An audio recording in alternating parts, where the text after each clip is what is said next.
And welcome everyone to another exciting adventure on the energy that surrounds us. I'm your host, Michael, and tonight's guest is a rather unique guest. He has a different background in the paranormal than I usually have on, so I'm super excited to have him on. And I normally don't do this, but I feel called to do this tonight, and that is to say thank you to co host Diego. He is the one who recommended tonight's guest. So if you haven't seen him on his show before, welcome to seeing him on mine for the first time.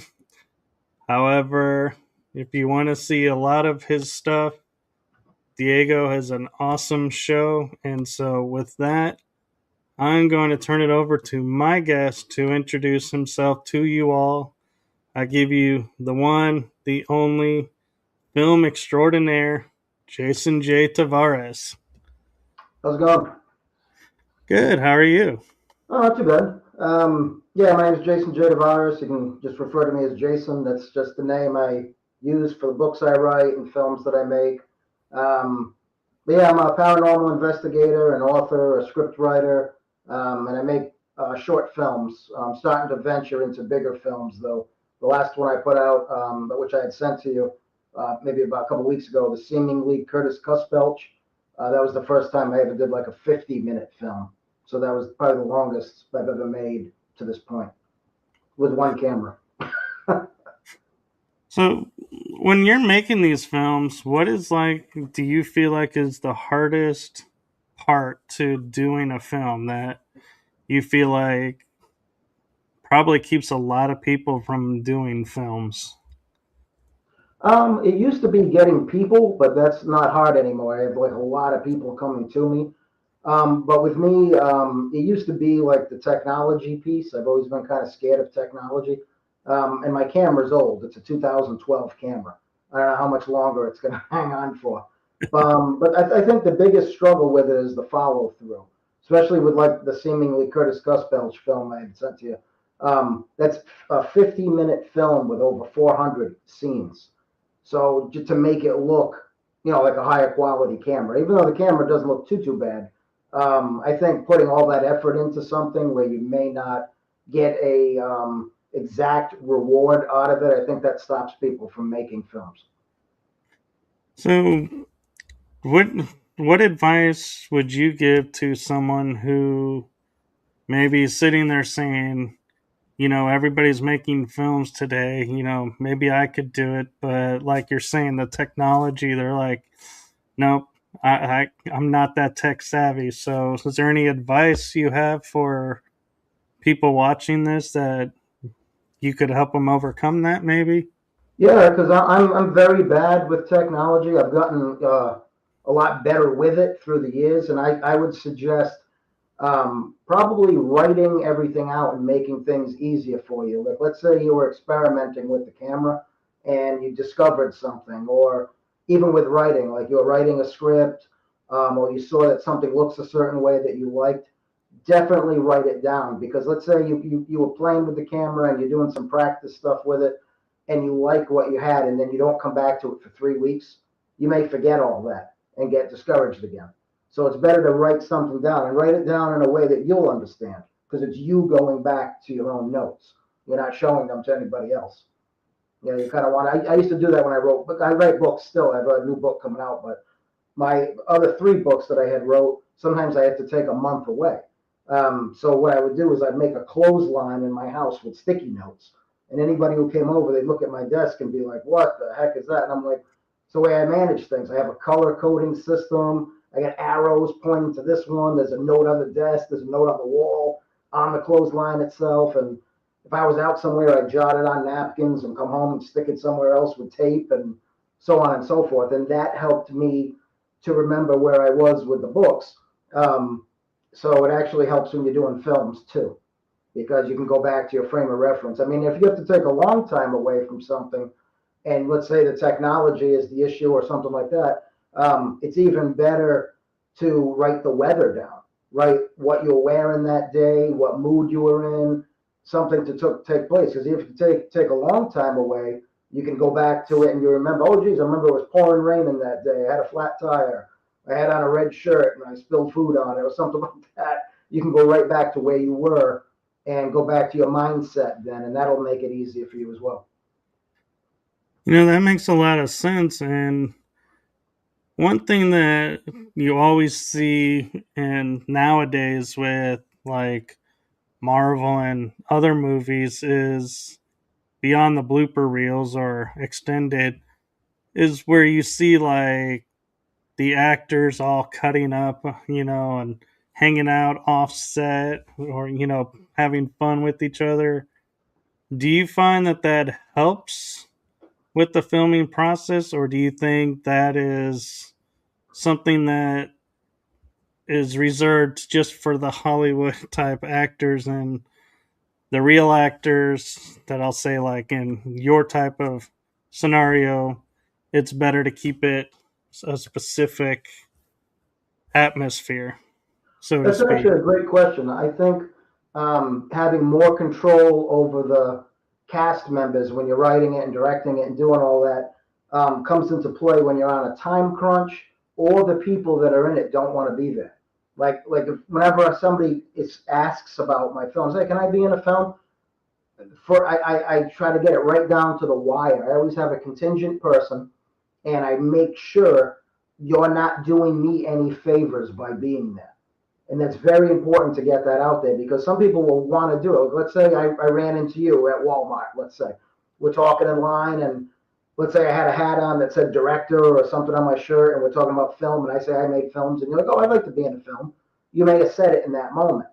I can't hold you to that, even if we talked on the phone later on, because then I'm going to be directing somebody that feels like they were on the spot. So the people I have, I don't have that problem with. They're like, hey, when are we doing the next one? And I tell them, hey, it might be all day we're filming. I got 4 pages to do, and they're all cool. Like this last seemingly Curtis Cusbelch, I got 5 of the people from one guy, and I met him in 2017. I even put a special thanks at the end of the film for him. I met him in 2017 on a movie that we were in together called The Cars That Made America. We were board members, I think, for Ford. It was a really cool film. He had more days than I did. I was only in there one day. We talked in 2017, and we just started talking again 3 months ago. I just hadn't seen him in all that time. He's commented on my YouTube. I've commented on his, but he's a very good actor. Like he could do like TV or movies. This guy, and he goes, "Oh, I have other people that are interested too." And I said, "Okay." Well, he brought me other people that are interested, and they're all the equivalent to him in acting. So now I got like 6 people all coming to me. Hey, when's the next film? So now making a 50-minute film, I have to do less of what you had said of trying to like coax people or be authoritative because they're all older too. I mean, because these people are all like late 40s and 50s like me. So it just kind of makes it easier because they want to be there. They're not looking at their watches, even though they may have other things to do. They know how to allocate time to be there, knowing what goes into it with one camera. Especially when you're doing 400 cuts to make a 50-minute film look, like it's a step above, not just something you threw together. Right. And one of the questions I have for you about your filmmaking is, do you ever come across actors like when I was in theater, I would be like the day of filming, so to speak, if it was filming, be off script and be able to recite the lines. Do you ever have days where you're sitting there and going, the line is this, you got to deliver this? What's so hard about this line? And Yeah. having to say to the actors, did you study the script? Or do you kind of give them a little bit of free reign and go, well, maybe it sounds better that way, and just keep rolling with it? Well, you're gonna laugh about this one. I don't make them study anything. I feed them the line. I have them deliver it, and if they have to change it to fit how they speak, if it's slightly different than how it's worded, because not everybody says things the same way, like you said. I'll have a card all written out about that size and magic marker, and it'll be behind somebody. It'll have another one behind them if the lines are continuous. And I say, read right off the card. As long as the intent is there, like the dog crossed the street, you can't say the dog drove a car. because that's not the intent. So as long as the intent's there and it's in your own way of saying it, we get it done like that. And I have like if lines look like they'll be difficult or the words are big, I have the cards written up and it's quick. I'm like over prepared, and I got like a big military duffel bag. I call it a movie in a bag because I'll show up and I'll say, oh, I got a little more stuff in the car, but I got all this stuff. So I got the boards. I have this, which was in the dumpster where my girlfriend works. I don't know if you can see it, where the lactates ringer bags hang on it Right. for IVs. This thing's great because you can wheel it behind somebody if you're like out in the woods. I got clips, clip their lines right on it, hang it. When they're done, zoop, move it here. So on and so forth. Like it looks corny, but it's convenient. And it kind Well, of makes something that's complicated not so complicated. right. And I think that's really cool because a lot of people are like, hey, I suck at memorization. And so they think I can't do film then. And so you're giving them the opportunity to say, if you can memorize it, great. If you can't, great. It's Yeah, right there. Just deliver it in the moment. And that's all I ask. And so that's really cool of you. And I think that, is something that maybe, some other people may pick up and do, especially like you're saying, if it's a heavy worded scene or heavy concept theme moment that, people don't normally talk like sciencey languaging, and you're like, oh man, there's a lot of science in this one scene. It's nice to have those cards to go, that's the word, okay. yeah. And like you said, though, it's nice to give somebody an opportunity because, like, I've never had extensive speaking lines in a big film, like an hour and a half film. I've had a couple of lines in a few films, did extra work, but I never like I was never like a George Clooney or a Brad Pitt or somebody like that. So I said, hey, why don't I make like my shorts are pretty good, and I look back on them now. I like the 50-minute stuff better, like the one with the seemingly Curtis Cusbelch film, because it gives a lot of people an opportunity to A, be seen more, and then B, use what I made as their acting reel. It's not just a small clip like the one I'm making now, which is going to come out in May. The guy that gave me all the people in the last movie, I made him the star of this movie. So he's already been over here like 4 times in like a month, and he's got 4 more times we have to meet because he has so many parts in this movie. But when it's done, he now has a 50-minute movie that he stars in, and it'll have like over 400 scenes, and it's an extremely interesting story. The only downfall is it's done with one camera because I don't. It's not that I can't go buy another camera. It's just I need 2 or 3 people to really make it look great, and I don't have 2 or 3 people that can show up when everybody else can to do camera work and be there the whole day. So I just make it what it is. I'm try to make the most interesting story I can with what I have.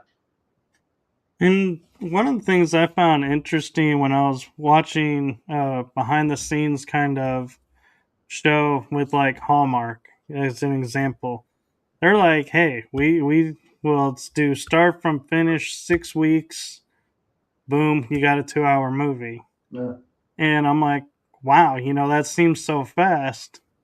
But, you're realizing you're like 8 to 6 filming. And so it's a long day. It's 6 weeks of long days. yeah.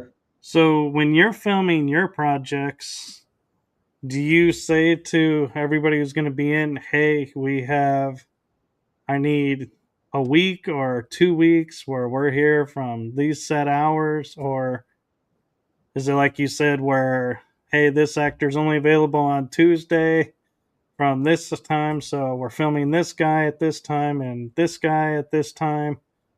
Do you work Well, with their schedules or do you give a schedule? I work with theirs because beggars can't be choosers. That's kind of how my films are right now. So since all these people are enthusiastic about it, the way I wrote seemingly Curtis Cusbelch was a little different. I knew I had 15 people to work with, so I used all 15, but I never used more than 2 at any given time. But then some parts, like I'd say, hey, I need you today, and then whenever I can get you 2 guys again, we'll do this and this, and it looks like everybody overlaps, but they don't, and you're getting an interesting story. The only thing I did hear from one guy who commented on the movie after it came out, he said, what was that thing he said? He goes, yeah, he goes, you didn't develop the characters enough. He goes, they're developed, but I want to know the backstory. And that was a great comment because it means he was interested in what he watched. But I can't really give you an extreme backstory and not exceed 50 minutes. Because now I'm giving you a miniseries. I'm giving you like a 2 hour movie Yeah. instead of 50 minutes. So if he was that intrigued with it, I thought that was cool because, hey, you must have liked the characters and got into them and wanted to see more of them. See, and I liked when I was watching your film. At first, it's like I was watching it, and I didn't even realize that all the characters were not actually present. It's like I'm sitting here watching and I'm thinking these people are really interacting with each other. And then as the film progressed, it's like, whoa, wait a minute. No, these this one person's not always there and Yeah. he's not there. Wait a minute. This is getting kind of more interesting.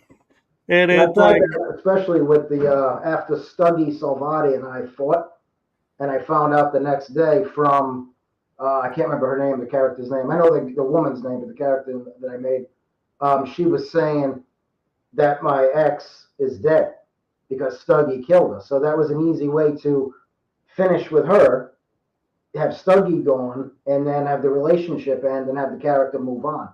You know, you got to use three characters. They all got seen in great scenes, and I can move on. And now I can get people that can be there another day. So I kind of had to write it that way to have it fit in. But yeah, at the end, you realize, hey, geez, there wasn't a lot of overlap, but it felt like overlap. Like you did see people together, even though they weren't. But yeah, you can and envision Stuggy being, liking that girl and actually breaking into her place from what was said. honestly, I was getting more like a Sixth Sense vibe where I started watching it and thinking, oh, this guy is doesn't realize he's on the other side and Yeah. is interacting on this side. And and I was like, wow, she's having a conversation with a ghost is where I was going. And I was like, man, that was really cool how you did that, because you didn't realize it until later in the movie and going, wait, he's what? Whoa, that was really cool how these interactions took place, and you didn't realize that. And I love movies like that where they like have you going along and you're like, okay, yeah, yeah, yeah. And then drop this one moment and you're like, wait, now you just totally made this a whole different movie. I got to go back and rewatch this because this now is like a totally different experience. And I love how you did that in the movie. Oh, thanks. Appreciate it. Yeah, I don't have much to work with when it comes to money wise. So that movie was supposed to be an 80-minute film for $500. I was not going to exceed $500. But when I finish it, like the way I do it kind of quickly, is like, let's say we did our scenes today, and I knew there's nothing going to intervene in our scenes. That's like a segment, 25 scenes, whatever it may be. You and somebody else I filmed together. I'll go home and then the next morning at like 5 or 6 in the morning, I do the post production on that. So I'll splice all that together, and then that's like section A or whatever I call it. And then you figure you got 400 cuts with one camera. That may only come out to 9 whole segments. Done. All done. You finish it quickly that way.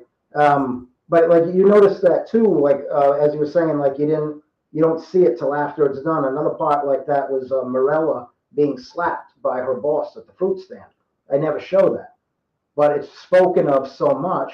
She tells her friend about it. It comes out when the peppermint plant was in the house, and her Right. friend said, "Oh, is he a guy ghost?" And da da da, and they're talking, and then you see it when he actually kills the guy, but you don't show him killing the guy. And then when he buries the guy, you don't see anybody in the hole, but him feeling bad about the action. And then his father visits him. So yeah, I try to do as much as I can to show a visualization without actually having to show every scene, but not just talking about it. It's spoken of and then vaguely showed for people to think more than, hey, here it is. Like a lot of stuff is. Some things show you too much, and you don't get to think. Right. Like a movie like No Country for Old Men. I can watch that 20 times and I still think of more things because they don't show you everything. A Yeah, movie and like that I like. yeah, and what I like is because the first book I wrote about the paranormal, I didn't use any pictures because you know how in the paranormal community everybody's like, that's my photo, that's my photo. And so I was like, avoid that, don't use photos. And at first, everybody was like, hey, you're asking me to read a book that has no pictures to go along with everything, and it'd be better if you did. And then after they read how I wrote it, they were like, your words painted the picture. That's And so cool. that was really cool. And you drew me in with your words. And when I noticed in the movie, like you're saying, when she got hit, I didn't need to see she got smacked by that guy. Yeah, It's like the way it was delivered, I was like, you knew it. There was no need to go back and show it because the way you wrote it and the way that the actors portrayed it, you knew it. And so, yeah, I feel like if you had went back and did it, that would have been like, man, that should have really been a deleted scene yeah, because you're adding too much to the movie. yeah. And then us being together at the end was kind of like a nice icing on the cake, so to speak, because like he had a failed relationship. He should have killed his friend Stuggy Salvati when they fought. They should have gone further than just fighting like we did. And that fight scene too, that was all done with one camera. Like everything else, it was move the camera here, move the camera there. We probably should have done a little more, but we were losing sunlight, and he couldn't be there for another week. And I said, let's just try to do all we can today. But yeah, like at the end, like I was saying, it gives that feeling. He kind of had like some salvation at the end because now he's with somebody and there's nobody intervening like Stuggy was. And so he actually, by killing her boss, he didn't fix what happened to the girl from the other town or the city wherever he lived. But at the same time, it didn't happen again. He wasn't going to go down that road and allow somebody to be hurt again. Little Right. vigilanteism there, but I guess kind of helped in that situation or that story, I should say.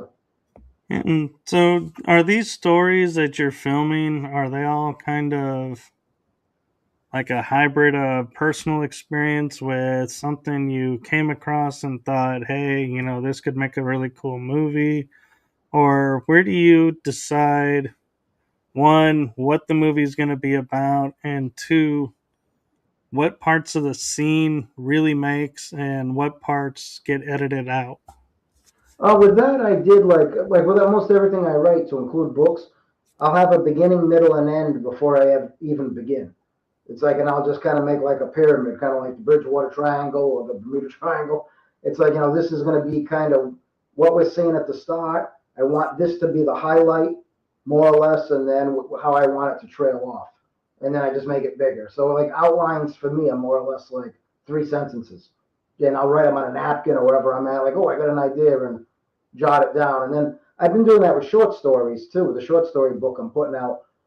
Some of my short stories were just jotted on a napkin. I found it, you can write 5 to 6, at least I can write 5 to 6,000 words in about 3 days. So doing short stories, I had wrote a whole group of short stories in 2016, and I just put them away and did nothing with them. And now I'm going to publish them soon. So they just kind of sat there, but those were done in the same way as the movies, just a simple beginning, middle, end, and then just kind of run with it and move the middle to where you need it to be to get that feeling out of people if you're able to, reach them in that way. But I noticed with seemingly Curtis Cusbelch, like you watched it, you got something out of it and you enjoyed it. A lot of people watching it don't understand it. They're like, is he dead? Is he from space? I said, I didn't say anything about space. Where did space come from? Yeah, is he a vampire? And it's like, no, he's not a vampire. It's like, wow, it's like, oof. But you're gonna get that. I mean, it's constructive criticism. I guess you just gotta take it, for what it is. Well, but another way to look at it too is, how talented your film is that everybody has seen something different in the same scenario. And so that actually, to me, I think would be a great compliment actually, because you obviously didn't script like quote vampire in it, but Uh, since like, someone's seen a vampire, it's like, I could kind of see where they might get that idea. That's really cool how that was, what they perceived from it versus everybody going, yeah, I see it. This is this, and it becomes a one and done movie. A Yeah, lot of people don't rewatch those, but when you watch it and you see vampire, or wait, no, maybe he's a ghost, or oh wait, maybe he's this. I think I think people will somebody go asked back and about the rewatch. yeah the vampire part. I think they asked about because when he's at the beach and he looks down and sees himself in the hole, I try to make it as if he's leaving something behind. And somebody I know watched it like, well, isn't he a vampire if he was in the grave and then he's hugging his father? I said his father was a ghost. He was. I'm like, ah. It's like, all right, try watching it again. Maybe get another view. Have him watch it again. I guess. So Yeah, but I gotta say, I'm amazed, and I do short little video ads, and I'll say for me, it took to create those to where I can reuse them and not have to create them every single week. That I will say honestly took me probably like 2 or 3 days to put together, not, sitting there full time, just working here and there, and then looking at it and going, wait, no, that doesn't work now. This, I want this, and then figuring out, okay, yeah, that works. So is that kind of when you're putting the movies together and the snippets, making all the scenes flow? Is that kind of what you do? Is you're like, oh, I'm gonna look at this section now yeah, I'll and look going, at well, it, this and then if flows, this doesn't, so maybe skip this part, and yeah, this ties it in. So yeah, let's put this in here. And is that kind of a oh little bit yeah, of I do that, and a lot of times, like for the newer stuff, like the seemingly Curtis Cusbelch, I try to cut really sharp. So like my older films, I'm not knocking the post production guy, but one of the post production guys I had, he's great at it with putting in um, like sparkly things at the end of the scenes and stuff like that. But he didn't cut right in the film. So like when a character turns, you should see what they're looking at. It shouldn't be a long wait. And I noticed a lot of that. And I think a way to correct, like you were saying in the story, if you have something where like, geez, I want this to look a certain way, you could add in so many tiny things that even something, even if you didn't film it, you could use your own hand if it was a guy in the scene and you needed to do it. You can drive back over there and film something like with your own hand or wear the similar clothes from behind to add in little pieces that are needed that you may have not done when they were there. So I correct a lot of stuff like that. And some of it looks good. Like I didn't have like I had a guy, but the guy who was laying on the ground, who Curtis Cusbelch buries alive basically for hitting Marilla. That's me on the ground, and I didn't have the guy because he didn't show, and he goes, I don't know if I want to be in it. So I was like, then don't be in it. I went in my backyard, set up the camera, put on a mullet wig, laid down on the ground, filmed it, and spliced it right in. I said, oh, looks good to me. The character ran. He yelled at the character about hitting the girl at the fruit stand. And the next scene, they show the guy on the ground, and it wasn't a long scene, but it kind of pieced together so people would know, he just didn't run furiously like that with the shovel for no reason. That's the end result. So I made myself the end result because I didn't have a character. So yeah, like you do in a way, I got to piece it together and make it make sense. And then if I'm doing too much work, I shut it down and I look at it in the morning. Because if you look at it too much, you won't even. It's like reading your own work. You can't. You have to go back to it. Sometimes you have to take a break. and do you ever when you're filming be like, okay, this is what my thoughts were and this is how I wanted it to unfold, and then you're watching it and going, no, this doesn't work. Give me 5 minutes and try and figure out, okay, what would look better, and then try again? Or do you stick to your original as much as possible? Well, I ask a lot of suggestions too. Like I might have an idea that I think is great, and I'll ask whomever's there. So, what do you guys think of this? And here, there, because sometimes people will come up with stuff, and it makes what you had better. So it's like I always ask suggestions. I say, unless I really like it and I feel it needs to be there, I'll just try to make it the best I can. But a lot of times I say, is there any way we can fix this or make it look better? What do you guys think? And you'd be amazed. You ask somebody's opinion, they'll come up with something like in seemingly Curtis Cusbelch at the bleachers when the homeless girl skips. around the bleachers. She had asked me, she goes, "Oh, can I skip?" I said, "Yeah." I said, "That'd be cool if you skip." So I filmed her skipping around the bleachers, and it made her character, which was kind of loony, that much more colorful in that scene, because you think, gee, she'd be down being homeless. Well, she was down during the conversation, but she was still happy enough after the two characters spoke to skip to her spot on the side of the Right. bleachers, and I thought it looked pretty cool. No, I think that's great, and that might be a testament to why your movies, so many people are getting into them and wanting to partake, is because a lot of times you'll hear the actors going, "Well, I made this suggestion, but the director shot me down and was like, pretty much told me if I open my mouth again and suggest this, my career's over." So they're like, "Nope, we're just gonna memorize, do what I'm told, and that's that." Yeah. And so the fact that you're open and, like you said, encourage them to give their own input, I think it kind of shows in the acting, because they're like, they're making it more their own and not your vision coming to life. It's everyone's vision coming to life, Yeah. if And that I told makes them sense. too, I said, "This is something I said, when this is all said and done, like if it's a hard day, like seemingly Curtis Cusbelt, some of the days were 28 degrees. We had one day it was 27 degrees, the part where I'm walking to the bus stop, which actually it was an abandoned Big Lots. I just said, "Hey, from this angle, it looks like a bus stop." So we ended up using that. That was a freezing day. It was like 26 or 27 degrees. And I told her, I said, "Wear long johns, wear a coat."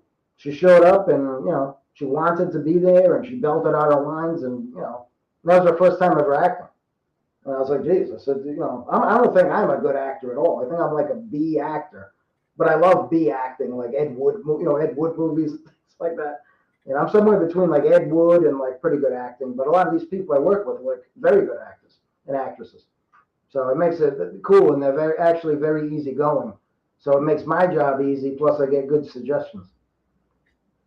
That's really cool. And so you mentioned being an author and writing some short stories.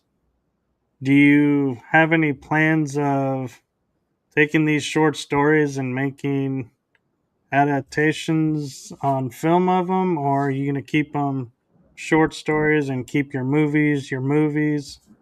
I have one that's going to be in my new book that I've already turned into a 90-page screenplay, and I've lost a feature-length budget on it multiple times. I don't want to drop names, but I have a Hollywood celebrity that I've been friends with for about 7 years. He's trying to get a budget for it, but it's a pretty big budget, and it's just kind of hard to get it done sometimes.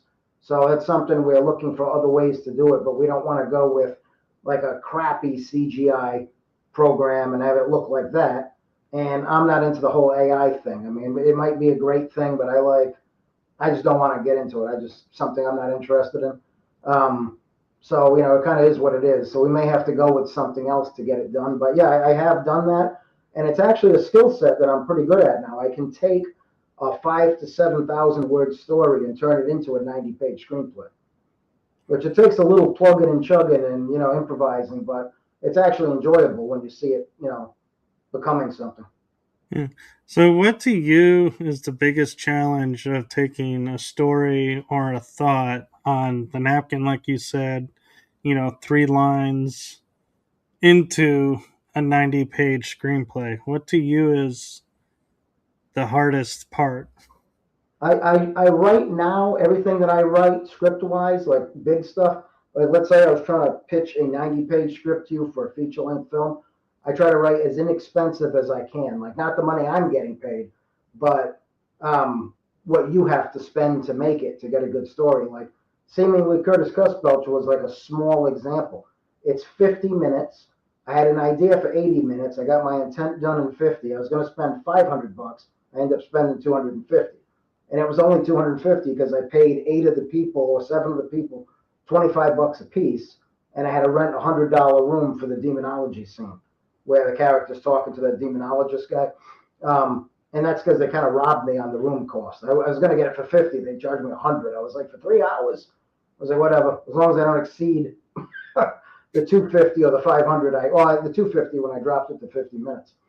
But yeah, when I write, I try to make something that's interesting, and if somebody reads it, like if you want something, and you say, I'd like to see this, and this. Unless you tell me I have $50 million to blow, but if you want a script or even stuff I write for myself that I'm still trying to pitch, I try to make it that it's interesting. It'll appeal to a great deal of people, and it's inexpensive. It could be done in any state, things like that. You know what I mean? And almost any actor could be interchangeable. You know, it doesn't have to be a beautiful girl or a handsome guy. It could be anybody. It could be me as the lead guy. It could be her as the lead lady, and you still get the same intent. And I think that'll eventually catch on, but it's not always easy to write with an inexpensive mindset. But most stories that truly appeal to people aren't the expensive ones. Like some are like Gladiator and Troy and Star Wars and things like that. But look at Rocky. I always use Rocky as an example. That's a story that it's pretty basic, but it's touched the whole planet. I mean, there's millions of people love Rocky. Right.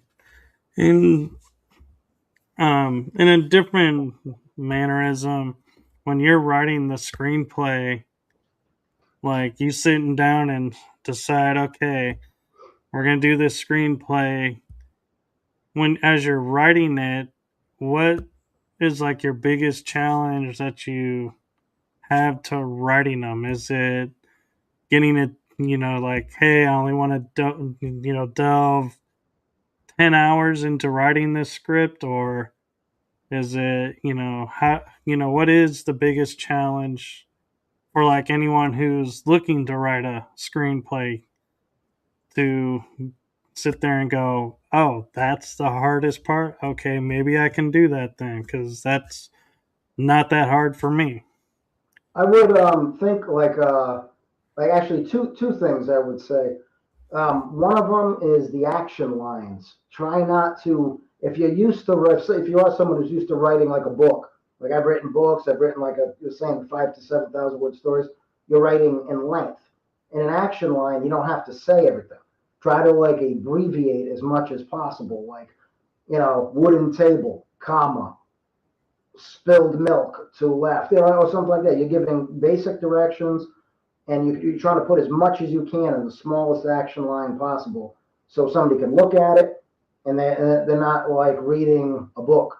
They're just reading exactly what they need to see for that scene. And you can always, it's kind of funny with action lines. You can go back a day later and make it even more vague, and or just smaller, not more vague, but you can make it even smaller because you realize you still said too much, and you can shrink things. Like if you wrote a 93-page something and you wanted it to be 90, if you go back, you can actually move your action lines around and make it small. So I think that's important, doing that. And then also when you're writing, kind of know where you're going with it. I think that's part of your question too. I'm sorry, I kind of got off on a Yeah. little thing, but kind of know where you're going with it, especially if somebody's paying you to do it. You don't want to, say, "Oh, you're going to love this," and it's like I didn't want Martians in there. I didn't. You want to really listen to what somebody says, but especially if they're paying you. I mean, because if someone's paying you, that's rare to get paid for what you do, especially in a script. I mean, because it's very hard to get something sold.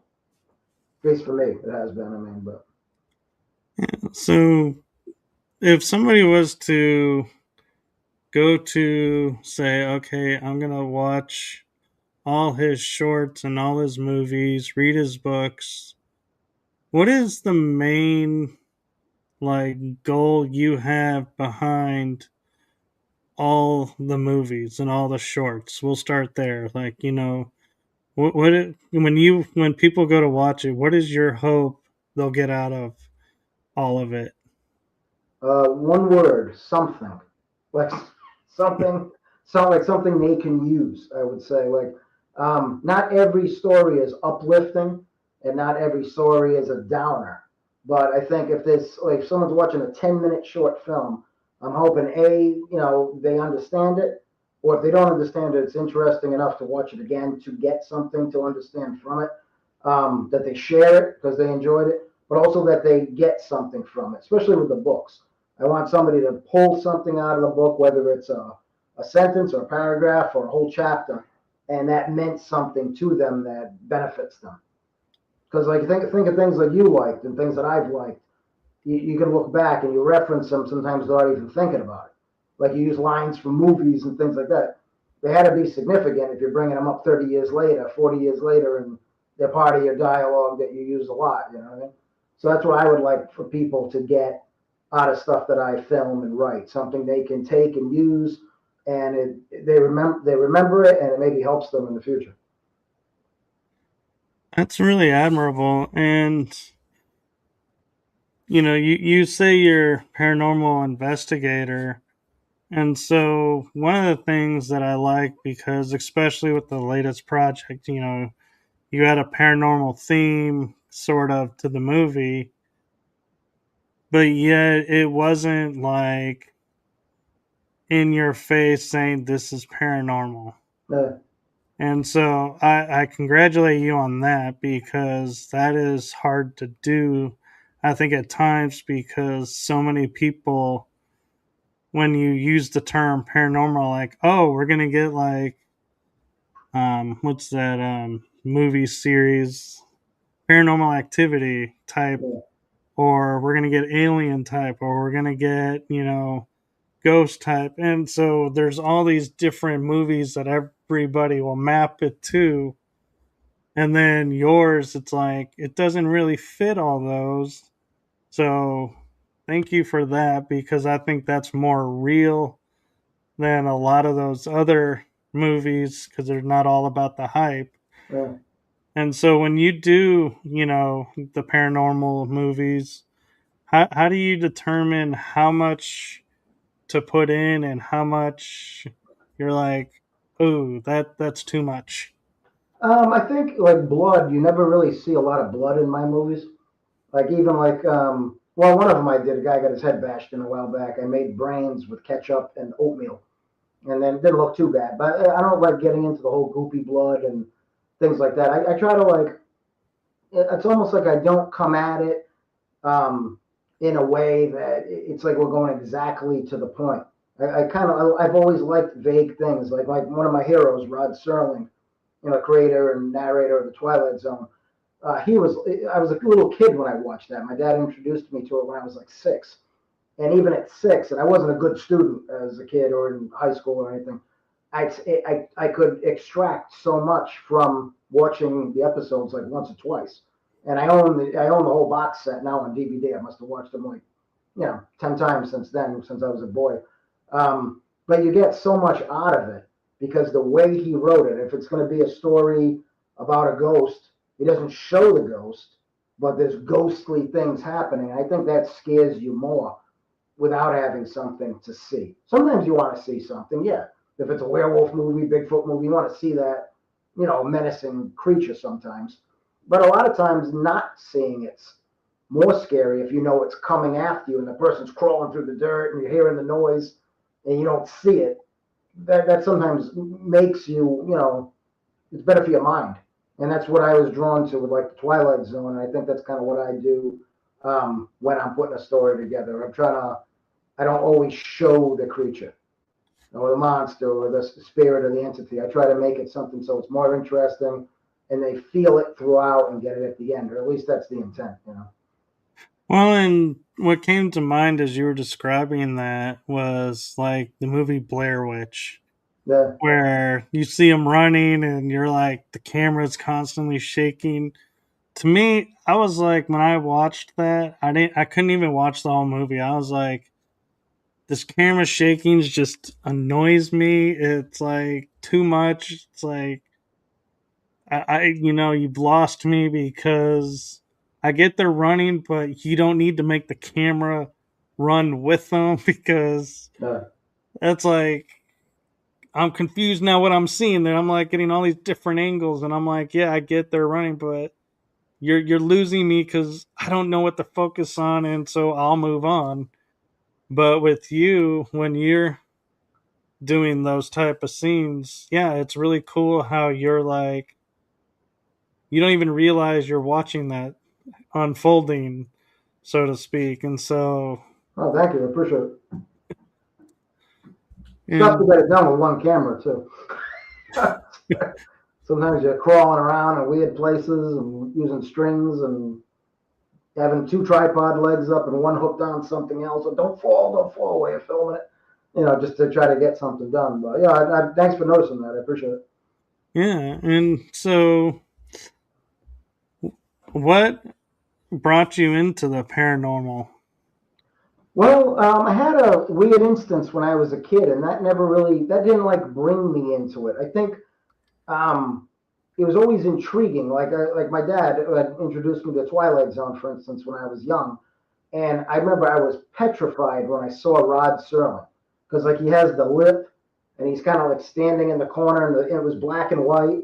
And I think our big TV wasn't working, so we had like a moderate sized TV on a chair in the '80s in front of the other TV. Remember, I don't know if that ever happened to your house, but the TV didn't work. You put a kitchen chair there with another TV, Oh and yeah. so you got the first TV fixed. So watching it on that, it was real dark, and I think it was raining that night. And Rod Serling's like, he goes, "It's a world cut off from sight and sound." And he's doing his narration with the lip, but the way he like appeared when the camera moved, it was scary. But it was almost like you pictured him in your own living room, standing there narrating what you're doing, and it just opened my mind up to listen. And I always remembered that he actually Rod Serling helped me to listen with the Twilight Zone. Washington Irving helped me to listen with Sleepy Hollow. Um, George Orwell with Animal Farm. When I read that in school, I was like, God, I ended up buying the book. I must have read 4 different versions. And then, of course, my other favorite writer, Sylvester Stallone. He's one of the only ones that's living out of that group, and he's written like 40 films, with Rocky being the main one. So it's like, yeah, writers like that can write stuff and keep your mind going long after you read it or viewed it. It's really, something that makes me want to aspire to do that. It's very interesting. Yeah, and if I remember right, because it's been a little while since I've seen Twilight Zone, didn't he have like the old TV style where the the image would be like fuzzy lined and be like all shaky, and then it would come into focus, and then he would do his monologue, so you would think something's wrong with the TV set. At the beginning, yeah, they changed it, I think, after a while. Because there was one that said at the lamp post ahead is you'll take a left turn or something like that. It's the Twilight Zone. Those were like the older ones because I think it went on from 59 to 64. And I think I like the original beginning because I believe they changed it. At least on the DVDs, it's like that at the beginning. But I know what you're saying with like the fuzziness, and you think, it's going to be one thing and it's another. So, Yeah, but and when he starts that narration, that grabbed me like instantly. I was like, oh, so what a genius. You know what I mean? To put that together. And his background wasn't like initially writing either. He was a decorated paratrooper in World War II. He's a, very accomplished guy. And he died young. He died at 50 years old, unfortunately. yeah, it was sad. And one of the things too, the reason why I bring that up is kids today will have no idea what that means, but for us, we would know if the image was looking like that, we would have to mess with the rabbit ears Yeah. to get it lined up, and that's why he would say, "Don't adjust your set. There's Yeah. nothing wrong with your set." Or And you're extend like, the "What?" rabbit ear with aluminum foil and bend it so you can get, and then, just don't touch it. He goes, just don't touch it. Sit down so you get the reception. And Yep. move things sideways and everything. I don't think he could get away with that today because with the technology, I don't think people would buy the screen being like that in the Now, beginning. They'd be like, "Nope, I'm out. I'm out." I think actually things that are extremely interesting all ended in 2000. I think that because the decades ended. And what I mean by that is if I said to you the 50s, you get an image. The Right. 60s, the 70s, the 80s, the 90s, there's no image from 20 to 26. Everything's the same. Phones, even clothes. You can wear what you wore today. You could in 2000 you could have worn it. Nothing goes out of style. It's like one decade. We have a 26-year decade.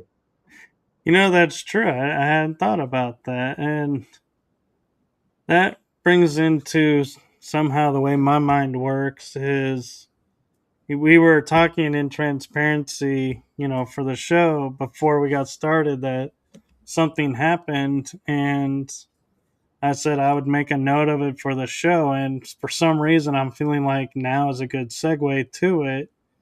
And that is where you were bumping into people that Yeah, were miles away. this is nuts. And can I mention somebody else's show? Is that all right? That's fine. Rafael Diego. He's a friend of yours. I was just on his show 2 nights ago. And what a cool guy. I really like text somebody that I haven't met yet, but we get along well. We text each other, always talking about films and stuff. He's just a cool guy. I told two stories on his show. One of a guy I bumped into that I knew of in Rhode Island, meaning I used to see him. Every now and again, I waved to him. We just kind of knew each other from the military, but we weren't friendly. 1,300 miles away in Iowa, I bump into the guy. Made no sense. And I was like, what are you doing here? And he goes, oh, military, you can't dodge. He gave me kind of an attitude, but I explained that on Diego's show. And then another one was a school teacher when I was a recruiter for the Army. I'm talking to her on the phone because I was going to teach gym classes at the school, like what recruiters do when you get assigned to a school. So I talked to the lady on the phone, got her name. She knew my, Jason Tavares. She knew my whole name. She said she wasn't going to be around till I think that following Tuesday, and this was a Thursday. She didn't say where she was going. I had told her I'm going to New York this weekend anyway with a friend. I bumped shoulders with her coming out of the Empire State Building. Now, the way I knew the way the conversation was, oh, excuse me. She goes, excuse me. I looked at her shirt. She had a zip up on with the school name. And I said, hey, and I said it, and she went, Jason? And her friend goes, you know him? And my buddy was with me. He goes, how do you know her like that? And she goes, the recruiter? I said, yeah. And she was like almost crying. She was so freaked. And I said, yeah. I said, what are the odds of that? What are the chances? And we're laughing. And I said, well, she goes, well, I'll see you on Tuesday. I'm like, yeah, I'll see you on Tuesday. And we're going to walk away. Now, my friend had seen a lot of weird stuff with me through the years. And he went, dude, that's insane. Did you know she was going to be here? I said, she said she'd see me on Tuesday. She was going out of town. I told her I was going to New York.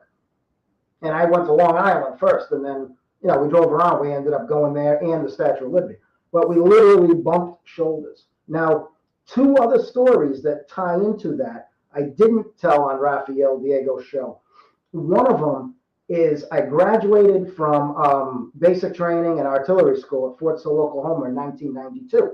And I'm catching a plane at Chicago O'Hare, from Oklahoma to O'Hare, from O'Hare to go home, see my family, for the holiday, and then go to Fort Campbell. I was going to be stationed.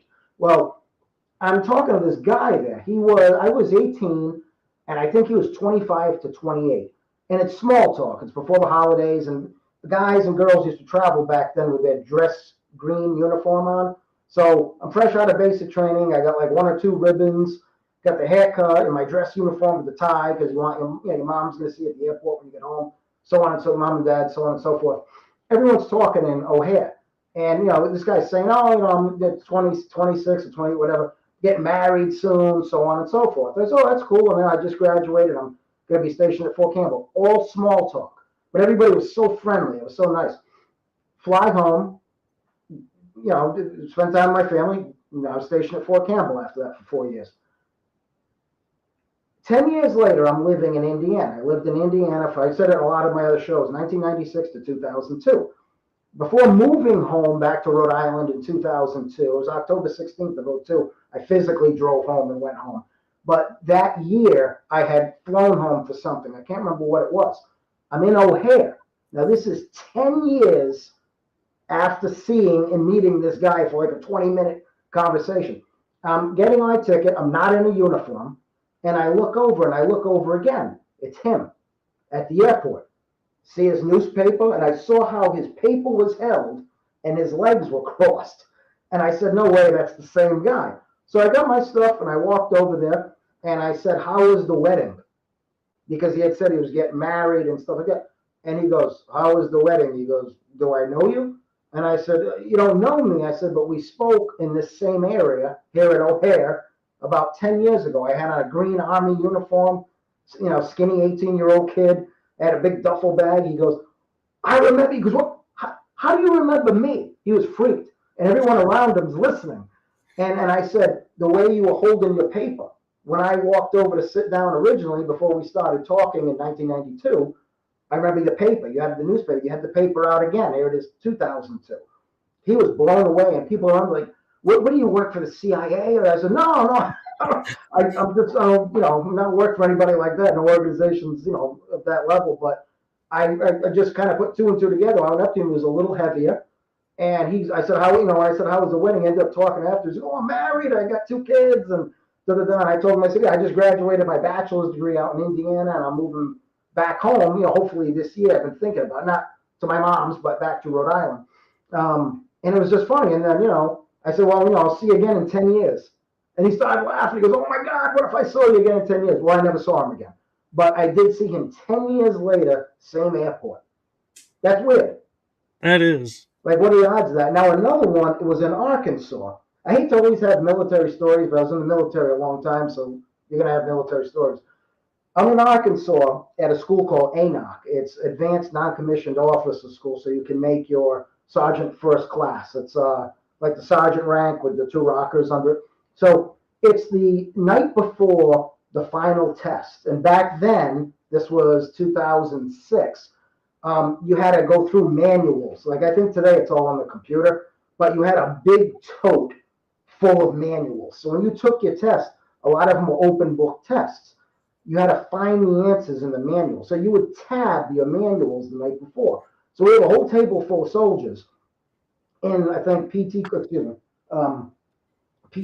like your physical fitness uniform, sitting there tabbing our books, talking, having cokes, eating potato chips and stuff. If we pass the test tomorrow, we graduate the course. I'm sitting there laughing, telling stories and stuff, and we're all having a good time. I'm telling them about a pay office I worked at in Indianapolis, and I had a major. A major's like in the military, you got like lieutenant, captain, and you got major. And the rank is like an 04. So this guy was a major in the military, and he ran that pay office that I worked in back then as like an E5. Here I am making E7. So I thought he was a cool guy. So I remember he talked like this. Like when he said something, he'd be like, "Well, then, there, now." And he put his hands on his hips, and he always had like a big plastic coffee cup, looked like it was this size. And he'd be like, "Hey, Sergeant Tavares, you're heading down to the gym there?" He goes, "Always taking care of physical fitness." And that's just how we talked. So we're all talking and things like that. And I said, "Yeah," I said, "I worked at a pay office. I was on orders for 2 years there. It was pretty cool. I'd never worked in an office before, and now I'm a recruiter, so I'm doing a lot of stuff." Da, da, da. I'm talking about him, and he walks by the table. Now, everybody at the table, this was a long table, probably 15 of us all talking. We're all in the same class, some people from another class. He comes walking by, big plastic cup in his hand. I haven't seen this guy since like 2001. I moved out of Indiana October 16th, 2002. Here it is, I'm finishing up ANOC the next day, 2006, in Arkansas. That was Indianapolis. I now live in Rhode Island, going to the school in Arkansas. And I said, and there he is.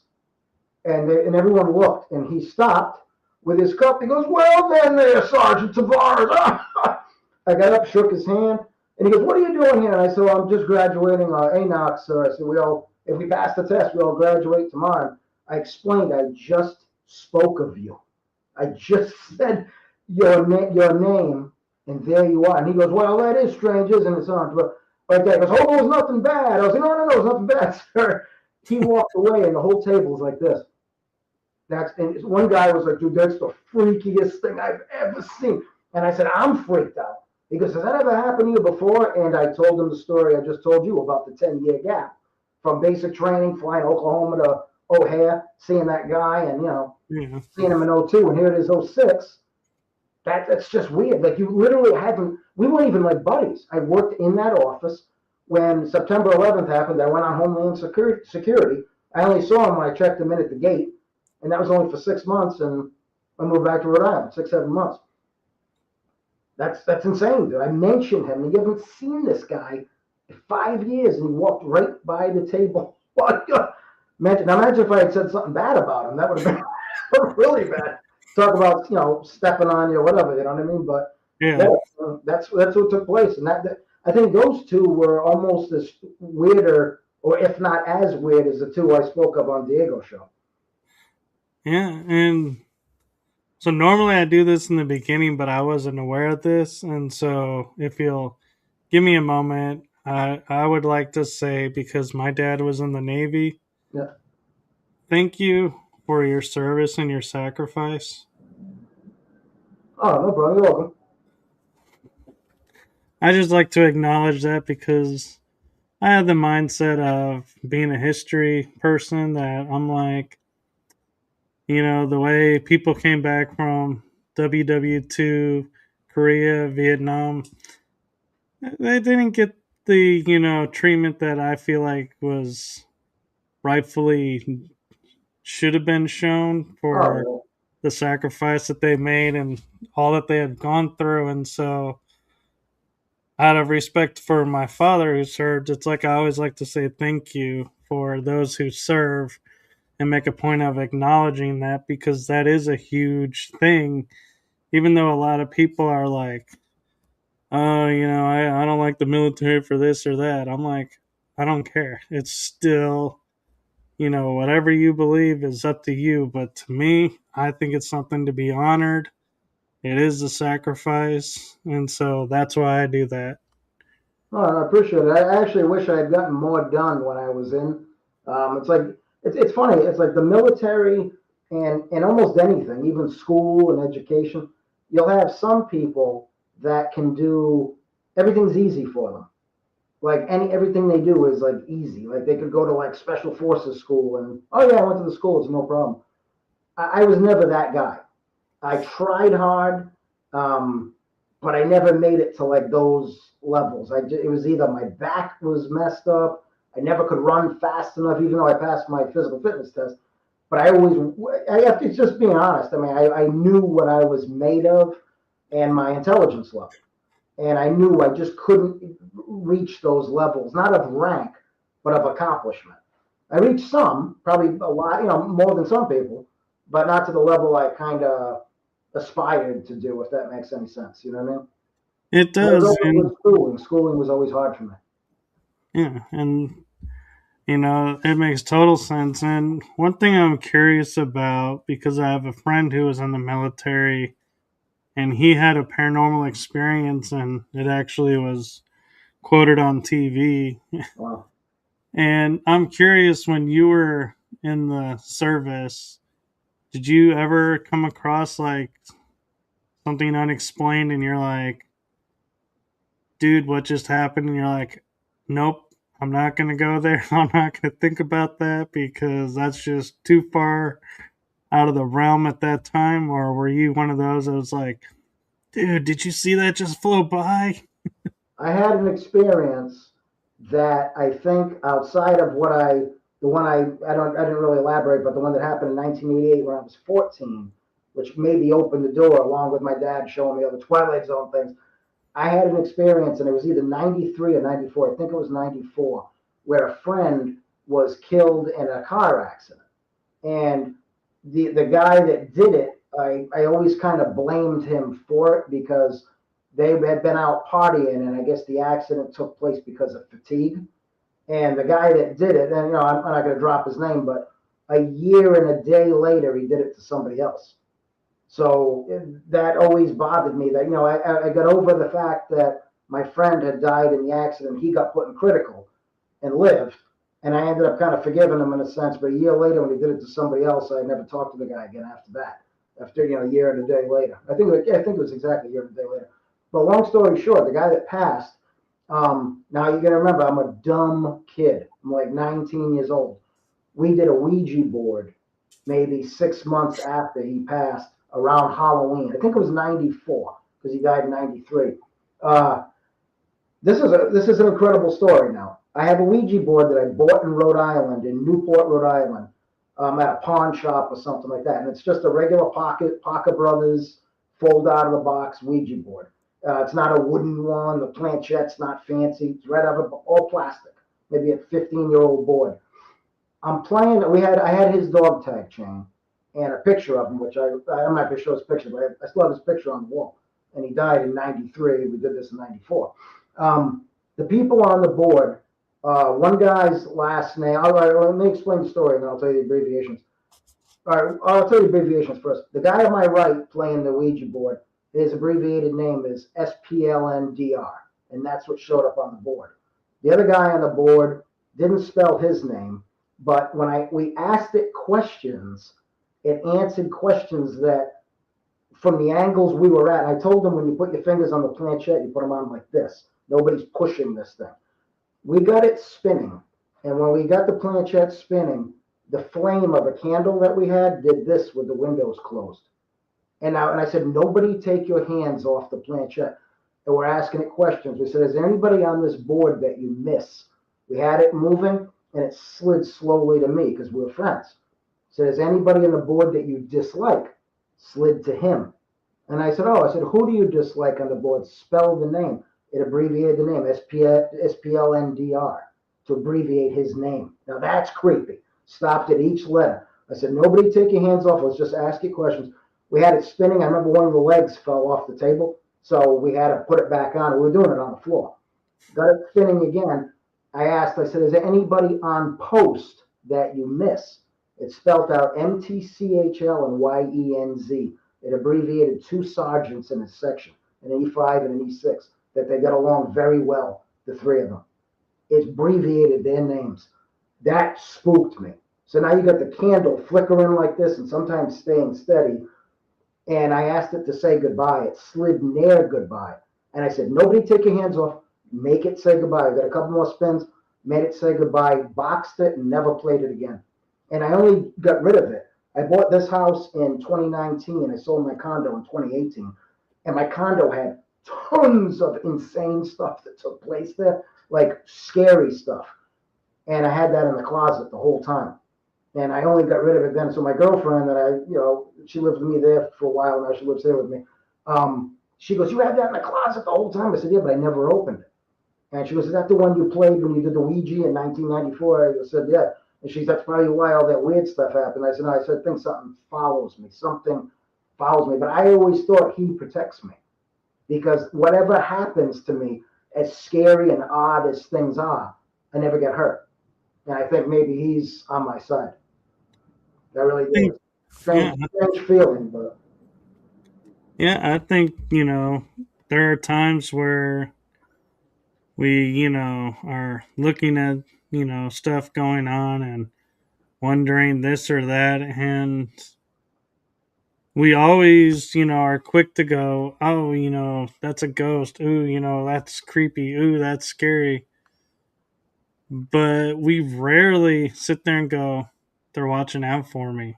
yeah. And so I think it's really cool that you had that realization and you were like, yeah, something was following me, but it was protecting me. And I kind so of that's, wonder if maybe that opens something up playing it at such a young age because, like, my knowledge of it then, you figure no one had the internet in 93, 94.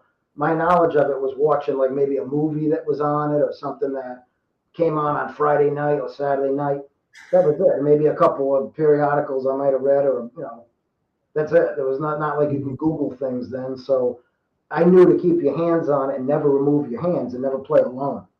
So here I am flying with buying this Ouija board, and my girlfriend then, way back when, not the same girl now, she's like, "You're gonna bring that back to base?" And I'm like, "Yeah." I said, you could play it in the back. She's, "Oh, you're crazy." And I said, "Oh, I like this stuff, but it's not a game. It's probably the furthest thing from a game that's readily available. Probably the most dangerous board game. Oh, yeah, it's not shoots and ladders. I know. I'm like, I look at it and I'm like, how in the world did this ever get past any censors Yeah. to say this is a game for kids? It's like, no, it's not. I see YouTubers posting videos where they're playing in a graveyard by themselves. Like, what are you insane? It's not a joke. I mean, because you think you're talking to somebody. Even what we were doing, we may have been talking to a demon. You Yeah, never know. Demons were never human. I mean, for it to know all that, I doubt we summoned Steve and he was there. I really do. I mean, it spelled out SPL and SPNLDR, YENZ, MTCHL. It gave exactly what I asked. And this whole experience of us doing this, between, hey, you do it like this, and the candle bender, it couldn't have been more than 10 minutes before that thing was boxed up, night was over. It's like, you know, that's it, guys. Go back to your room because we had our own rooms and stuff. So yeah, Yeah. it's not a game. Absolutely not a game. No, and a funny story I have with the Ouija boards is I was at a Para Unity event, and it was at this location where I crew as a haunted actor during a haunted house. And one of the kids came up to me because they know I'm a paranormal investigator, and they go, "Oh my god, I have to ask you something." And I go, "What?" She goes, "I was playing with the Ouija board and it started to move on its own, and so we threw it in the fire." And I was like, "Wait, you did what?" And she goes, "Yeah, we threw it in the fire. Was that not the right thing to do?" And I was like, "No, not really. That was like the worst thing you could have done." And she goes, "Why?" I go, "Because whatever was moving that, you have now stuck here until it can find a way home." Yeah, And she was like, "Oh." I was like, "Yeah." that We're kid like, might become a conduit. You never know. I know. It's that's why, it's like, as you say, it's not a game. It really No, isn't. People, don't realize, like, even, sitting down to do Estes method or do an EVP session, you're opening portals and you have to remember to close them and send whoever came through back. yeah, And a lot of teams don't. And I sometimes wonder, as places talk about ramping up and everything, how many teams have gone through, opened all these things, never closed, and so you have one, two, three, four portals open yeah. constantly feeding this area, and it's like, yeah, we need to really, stop opening things we don't realize we're opening. And I get, if you don't know any better, but as you grow as an investigator, you're supposed to learn and realize things and, go, ooh, need to stop doing it that way. We have to do it this way now. And I would hope everybody's learning from that. Well, I think people have to see things to understand them. Like, not to kick a beehive. Why? Because you get torn apart by bees. A lot of stuff with that, they think, like you said, they didn't close a portal. You're not seeing the result until something happens. Then there's a result that now it's an unexplainable result and you're stuck with it. It's not an instant result like the beehive. So I think Mhm. people don't, until people realize, like, that's like, it's like with praying. A lot of people may not pray because, like, oh, I pray for it didn't happen.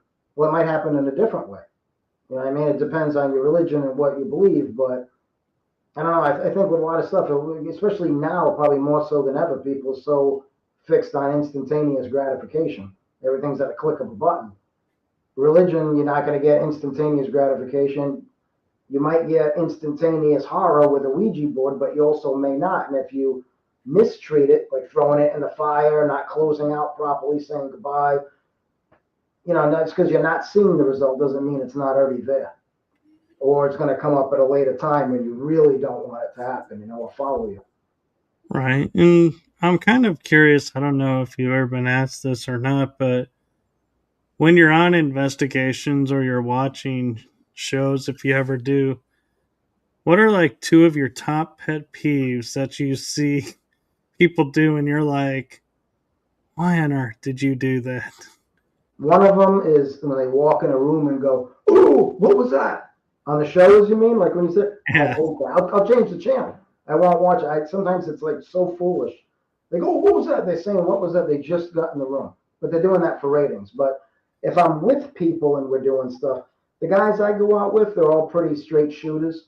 So they don't really see anything that's out of the ordinary. But stuff that I've observed with other groups, and I'm guilty of this, is taking things from places. And I had explained on Rafael Diego's show, I had taken a big crystal out of the ground in the Bridgewater Triangle. You know what the Bridgewater Triangle is, right? I Right. took a big crystal. I wanted my friend to have it. I said, "Oh," he goes, "That's so cool." And I said, "You want to take it home?" He goes, No, that's cool. You take it to your house. And I had a whole bunch of stuff took place, which I talked about on his show, but I don't know if it was because of it, but after I got rid of it, it stopped. And I didn't get rid of it for a while. And we had problems for like 90 days, give or take. Problems to the point that it was almost ridiculous. Like I could make a list of problems, but it wasn't cause of that, but it was still there when it took place. So I mean, you never know. I mean, you can blame it on something. I like to blame it on that. And You I'm know? not sure if you mentioned or not, but I just want to get clarity as we're talking about that.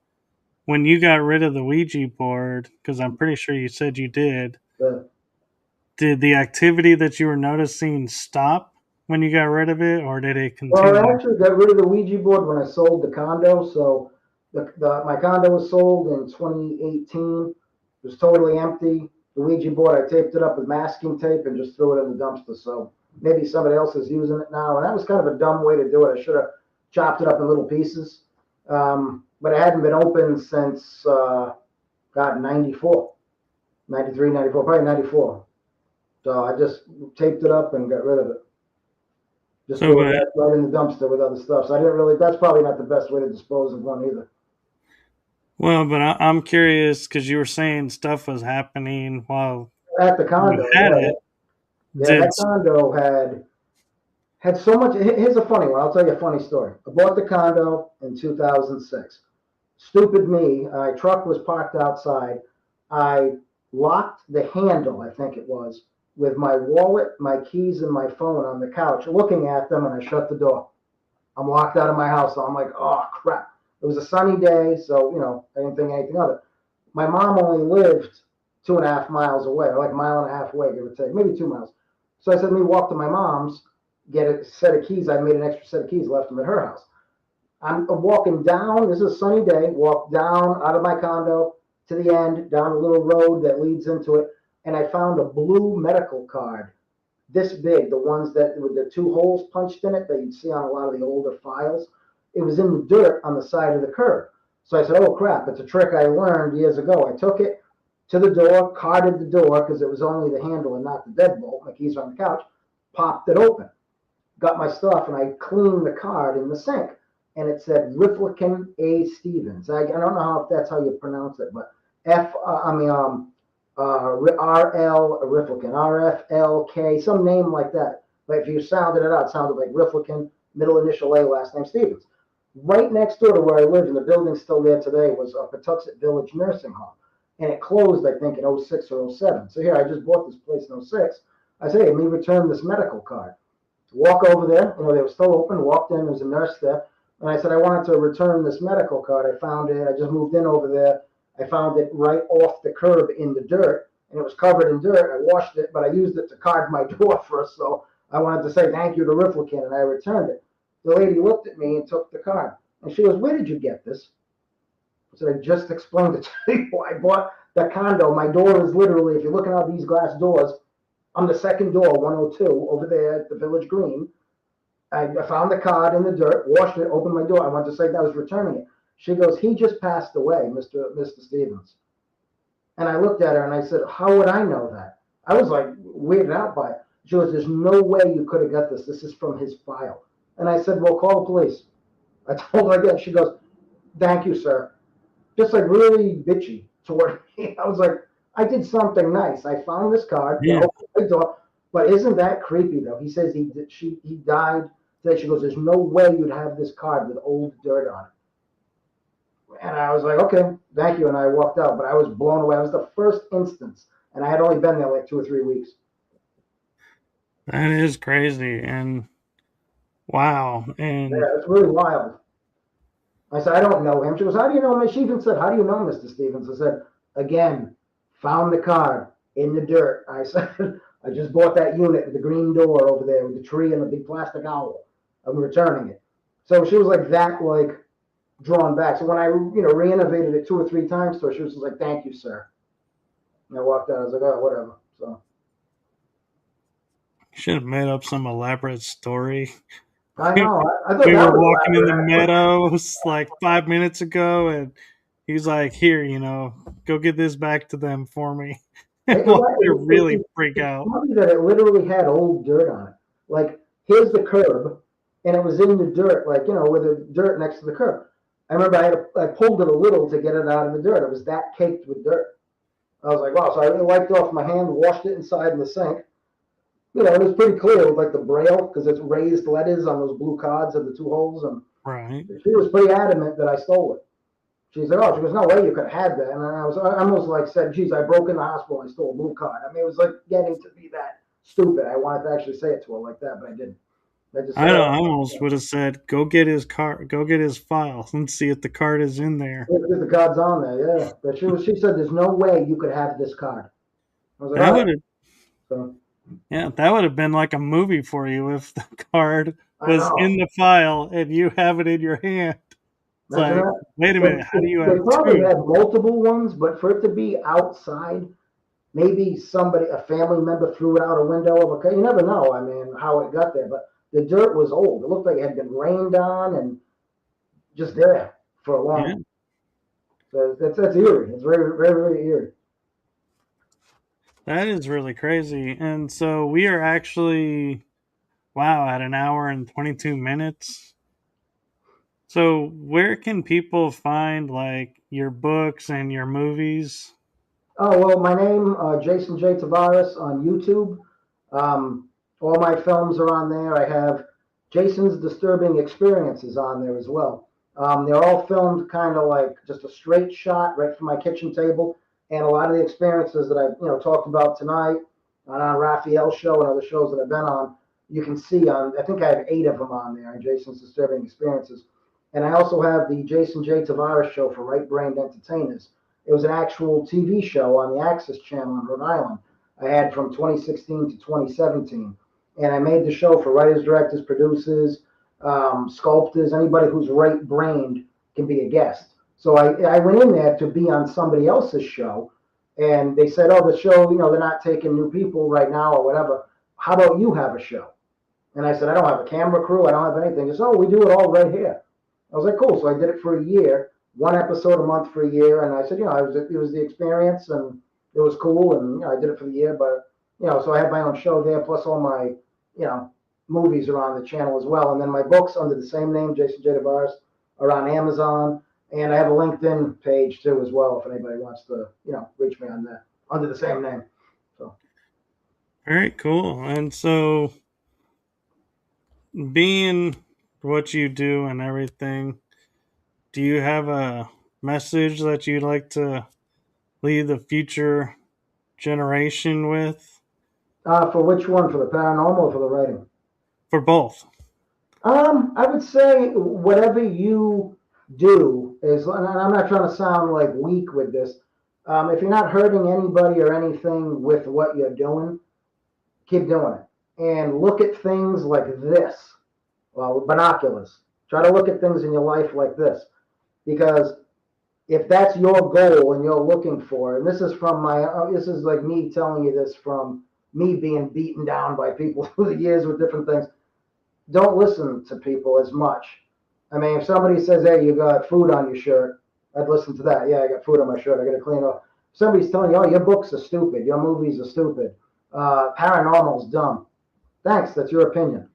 If you know what you want to do and what you're getting out of it, you're not hurting anybody or anything in the process, keep doing it.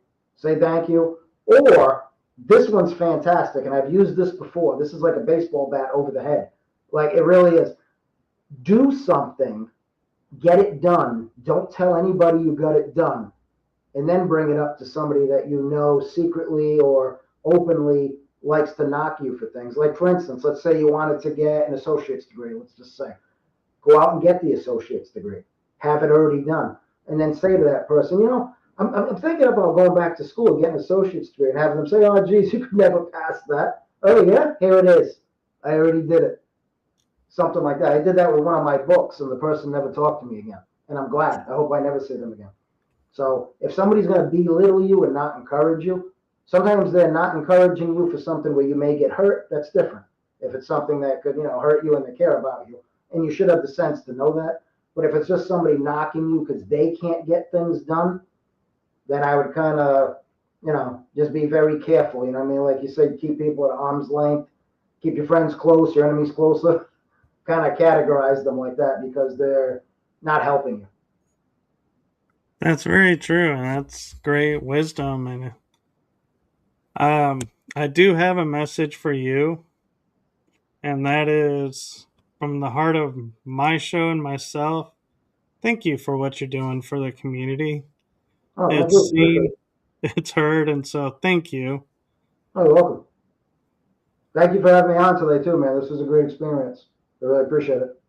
Yes, and I'm so glad that Diego put us together. And I gotta admit, it was like I was a little bit nervous because I was like, all I seen was what we talked about and the movie, and so I was like, okay, what are we really gonna talk about? What are Because this is like I said in the beginning, I've never had a show like this, but I gotta say, I'm really glad I did it, and it was really cool to hear your take and your experiences. And so my hope is whoever is watching this will go, people say I should make a movie. Well, this guy did it, and he's talking about he's got a 10-year-old camera and he's doing it. No, I could do that and actually start to try and do it and make it happen. So thank you for that.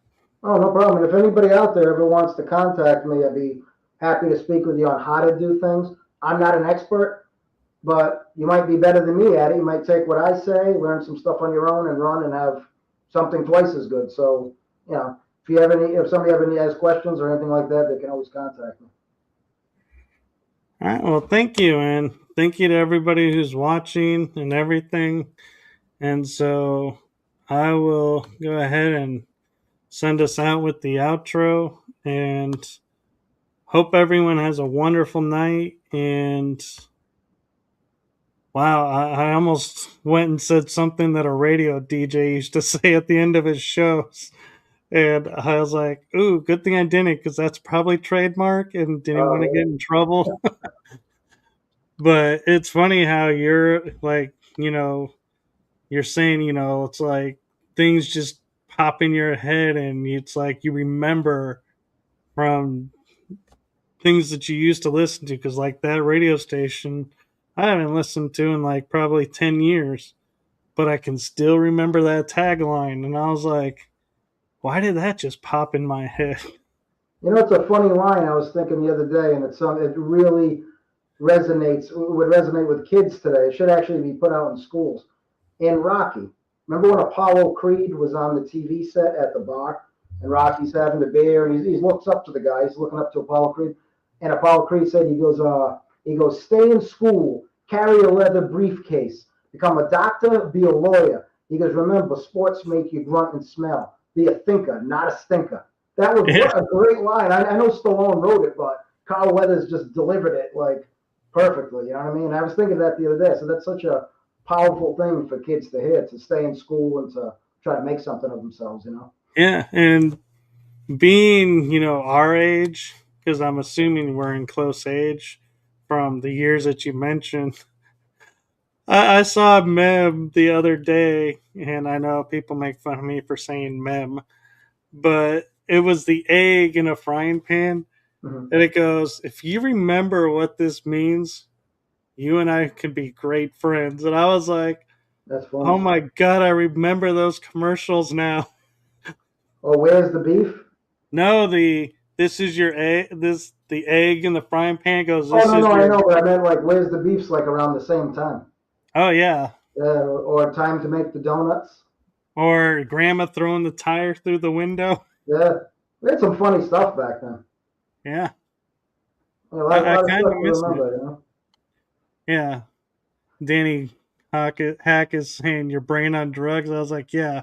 I Yeah, always thought that was the nuttiest slogan with the use of an egg, and it's like now I can look at it and go, I actually get it now. When I was younger, seeing it, I was just thinking, you're frying an egg with breakfast. What does that got to do with my brain? But it's like another now I great thing. get it. when we were kids. Do you remember the one? I don't remember the company, but it was for kids looking out for themselves. They were telling you what a stranger was, and it showed like Oh, a guy in a leather jacket, and they said that guy might not be the stranger, and the camera shows a guy in a suit. It was that it was everybody showing that everybody's a stranger, not just yeah, somebody who like that guy was scary, looked like a biker. He might not be the creep. This guy in the suit might be the creep. So I thought yeah. that was I don't remember what it was for, but I think it was maybe the McGruff crime program. I think it was I for think that, it the was. dog McGruff. That Yeah, was a great scenario to show kids, you know. yeah, and you like you were saying, when you're writing certain things, less is more.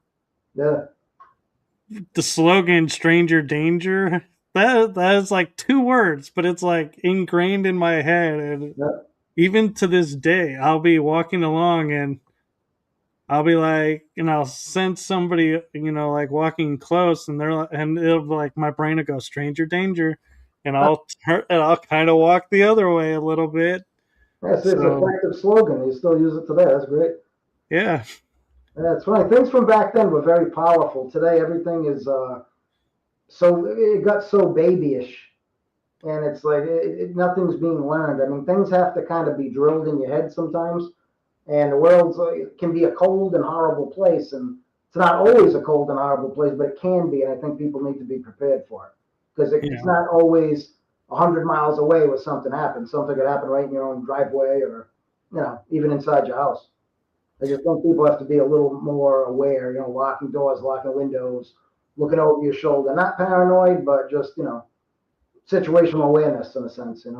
right, yeah. We had the common sense to not leave temptation out, like not leave Yeah. your keys in the car unlocked in the driveway and expect to wake up in the morning to your car in the driveway with the keys and everything still in it. It's like that was your own dumbass fault for Well, I said it leaving was the a big keys culture in the shock. car visible. It's Yeah, like it was a big culture shock for me when I moved out west. I mean, not Kentucky, but when I lived in Indiana, nobody locked their doors. So, like, I went yeah, over like a girlfriend's house out there. She go, "Oh yeah, you could just come in. The doors unlocked." I said, "Why are your doors unlocked?" She goes, "We don't lock doors." I'm like, "What?" I said, geez, the apartment I grew up in when I was little, my dad used to put a chair in front of the door sometimes because of the people that lived downstairs. This was in the 80s. So, yeah, I mean, I went from that vision of the chair in front of the door to them, their doors open all night. I was like, oh, that's insane. They probably don't do that today, but they did in the 90s, which, I yeah, always remembered that. I was like, oh, you don't lock your doors. Oh, I wouldn't be able to sleep. yeah. And Danny Hawk brought up the Dare program, and a funny story about that is I remember it growing up, being in school and everything. And then when 2020 hit, I worked for 3 months for a company that was raising money for Dare. And I was like, and when they first told me that, I was like, oh my God, Dare is still around Uh, because it had been quiet, so to speak. And I was like, wow, it's still around. well, it's funny too. Even like diseases like AIDS, you don't hear about it anymore. It used Yeah, to be everywhere. It was on TV. People had shirts. It's still there. It's still affecting people, but you don't hear about it. I mean, yeah, and that's the other end of the spectrum from what you're saying. But I mean, it's like things that are still relevant, but not spoken of as much. right. It's like our generation. It's like we remember a lot of things, and it's like, did they disappear? And they're like, no, they're still there. Just apparently, we just don't care anymore. Yeah, it seems like a lot of things. Like people, yeah, you're right. They don't. People don't care. A lot of important things are overlooked. And it's really sad. Like I said, it's a continuing decade from 2000 to 2026. We don't have any change. Like you'll never hear anybody say, "Oh, geez, the 2010s." There's no name to even call it. You Yeah, can't call the 2020s. You can call it that, but it doesn't have a 50s, 60s, 70s, 80s, 90s memory ring or anything. Like 90s, you had music, you had, just the music was awesome. It totally changed. You had the style changed. It was kind of like more like a 50s style for guys, the t-shirts tucked in or the grunge. I mean, I yeah. don't know, just different feel completely. My, My theory on that is when we get to like 2050, 2060, Yeah, then they're going to be like, well, in the 20s, this happened. And everyone's going to be like, oh, the 2020s. Yeah. It's yeah, like everyone's going to forget about the 1900s. yeah. The depression, And like that. we're too close to the 1900s. So if we were to say the 10s, Yeah. they're like, oh, you're talking about 1910s? No, we're talking 2010s. Oh, Well, you know, it's a okay. concept that always blows my mind is that, and I talk to some people about it, and a lot of people, like even smart people, some are like perplexed when I bring it up. Like, oh, well, it's because of this, it's because of that. We human beings as you and I are now, argumentatively go back between 60 and 120,000 years ago. I've heard 80,000 years, I've heard 100,000 years, the way we are now, bone structure and everything. Why have we only just gotten smart in like 200 years? And I've brought that up to a lot of people, like, oh, technology. And it's like, I know it's technology. Why do we only have it in 200 years? And Jesse James was an outlaw in the 1880s. He had covered wagons. They rode a horse wherever they went. People didn't take baths for a month. There was no dental plans. That was only in the 1880s. How can we go from that to talking about colonizing Mars? And if let's say we did go back 120,000 years, we were stupid for 119,000 some odd years. It doesn't make sense. I think something had to, since this is paranormal, we talk about it. Something had to intervene to get us to where we are now. I don't know what intervened. I'm not saying one thing or pushing anything, but something happened to get us, off of the square wheel, so to speak, to have things rolling. It just, we were in the dark ages in a sense for so long. Even though some, like you had the Incas, you had the Mayans, you had the Greeks, you had Romans, you had the Egyptians, they had fantastic things. Like the Romans had waterways and flushing toilets, and that was all incredible. But it wasn't the technology of today. And even though it was brilliant, it never would have become what it is now. But it was fantastic in its own way. What happened in these years to make that happen in the last 200 years? Yeah. And, a couple of things that like jump into mind, just to say, along those lines of, awareness and everything is, space weather. It's like that's the new frontier, so to speak, is, oh, we have a solar storm coming. And so now you need to brace yourself because this, can cause you a headache, or you could have, low energy this day because of this storm. And it's like we're no longer really, a lot of people aren't like, oh, it's raining outside. Okay. Now it's like, oh, it's raining outside and we got solar wind coming in. Okay. Gonna have a really interesting day today. And so it's like, I feel like in the last 200 years, we've kind of gone from looking at ourselves as being earthbound to, well, there's something more out there. And I'm not talking aliens, I just mean out in space Uh, that we don't understand, and we're interested because we're going out there and we're looking at it.